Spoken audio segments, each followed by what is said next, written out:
کہتے ہیں میں نے سنا تھا کہ نافرمان کی روح بہت مشکل سے نکلتی ہے اور جو نیک لوگ ہوتے ہیں ان کی روح آسانی سے نکلتی ہے۔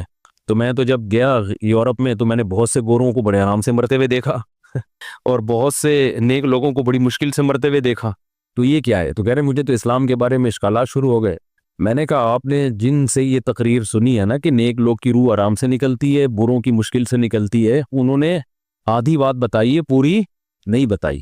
میں نے کہا یہ تو صحابہ کے دور میں نے کہا اگر آپ حدیثیں پڑھ لیتے ایک آیت سے کبھی تھوڑی مسئلہ حل ہوتا ہے۔ آپ کسی کی ایک بات لے رہے ہیں، دوسرے موقع پہ جو اس نے تشریح کی ہے وہ آپ نہیں لے رہے۔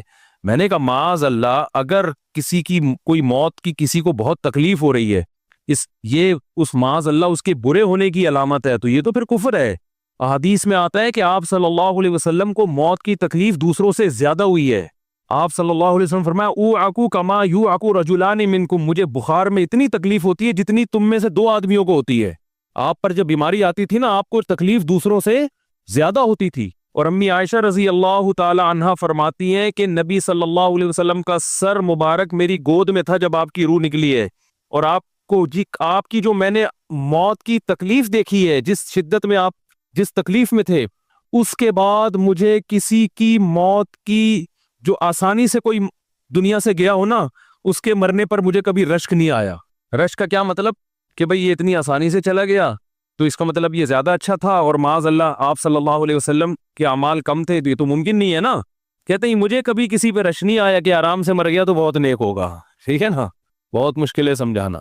امی عائشہ فرماتی ہیں کہ یعنی امی عائشہ کی حدیث کا مفہوم بیان کر رہا ہوں کہ نبی صلی اللہ علیہ وسلم کی موت کے وقت جو تکلیف کی حالت تھی، اس کو جب سے میں نے دیکھا ہے، تو امی عائشہ کی بات کا خلاصہ یہ ہے کہ اب اگر میں کسی کو دیکھتی ہوں نا کہ آرام سے روح نکل رہی ہے، یعنی آرام سے مر رہا ہے، دنیا سے جا رہا ہے، تو مجھے اس پہ رش نہیں آتا کیونکہ بہت نیک ہوگا۔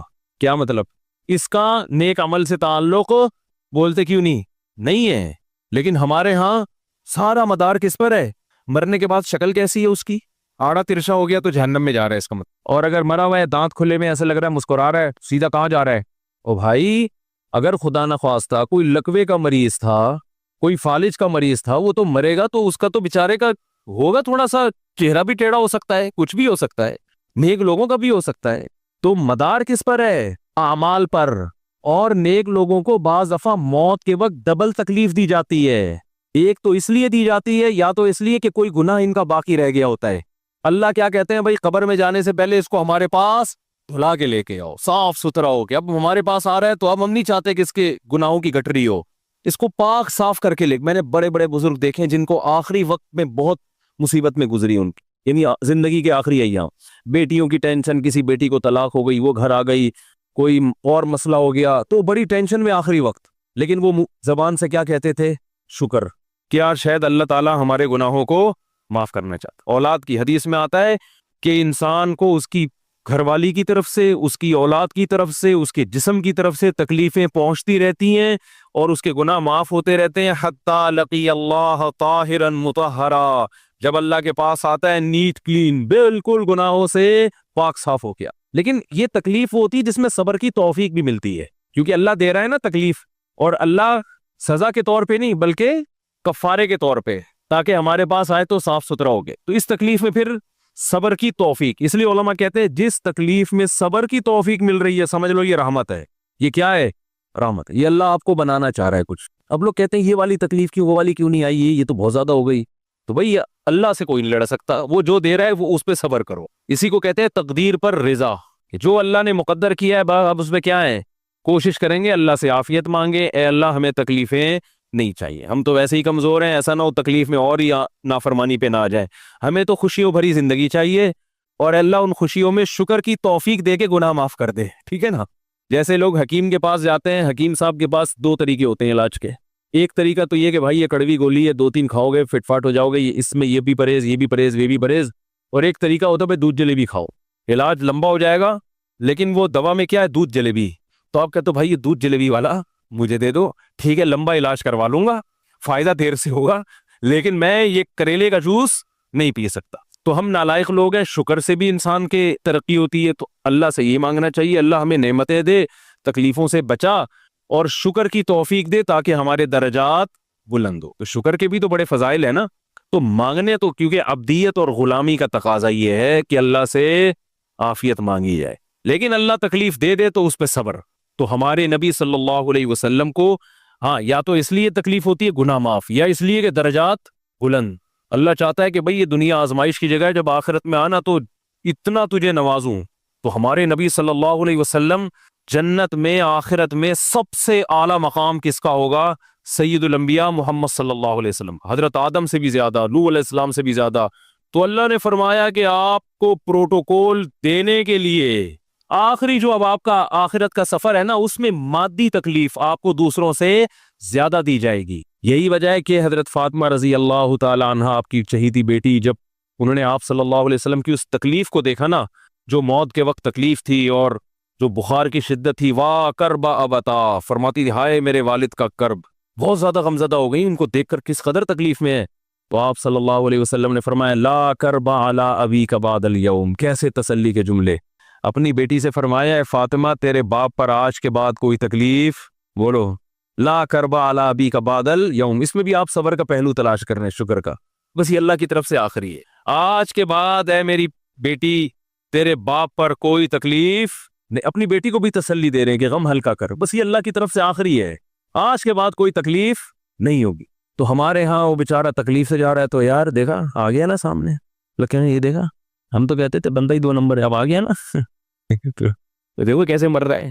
اور پیغمبروں کو تکلیف تو دی جاتی ہے، لیکن کوئی ایسا عیب نہیں ہوتا، ایسی بیماری نہیں ہوتی جو لوگوں میں معیوب سمجھی جاتی ہے، یہ نہیں ہوتا، کیونکہ پیغمبر اللہ کے قاصد ہیں، تو اللہ ان کو ہر لحاظ سے امت کو یہ بتانا چاہتے ہیں یہ میرے رسول ہیں، یہ میرے سفیر ہیں۔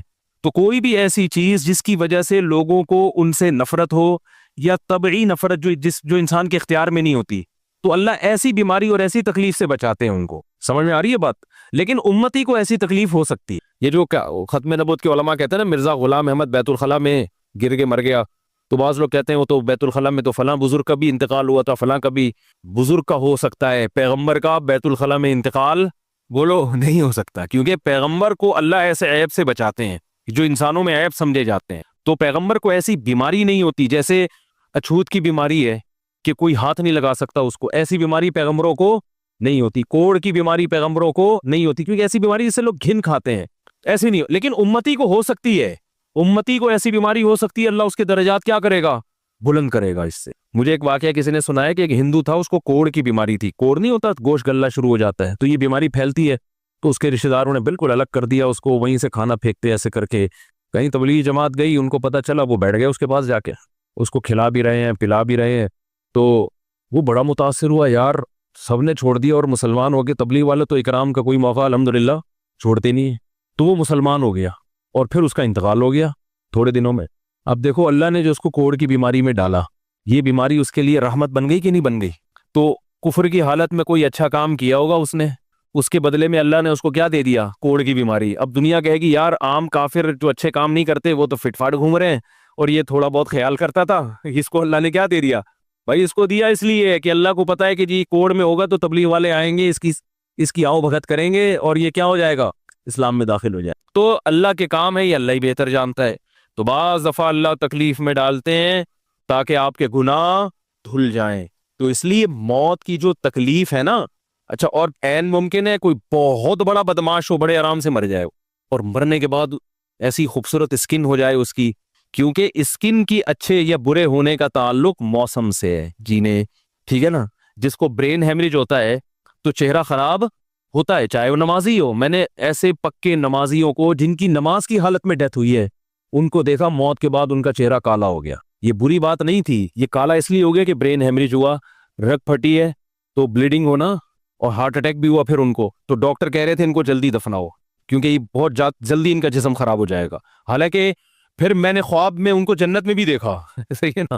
تو خام خمانہ لوگوں نے یہ چیزیں بنائی ہوئی ہیں۔ تبھی میت کو چھپانے کا حکم ہے، کیونکہ اکرام کرنا ہے نا، تو چہرہ مرنے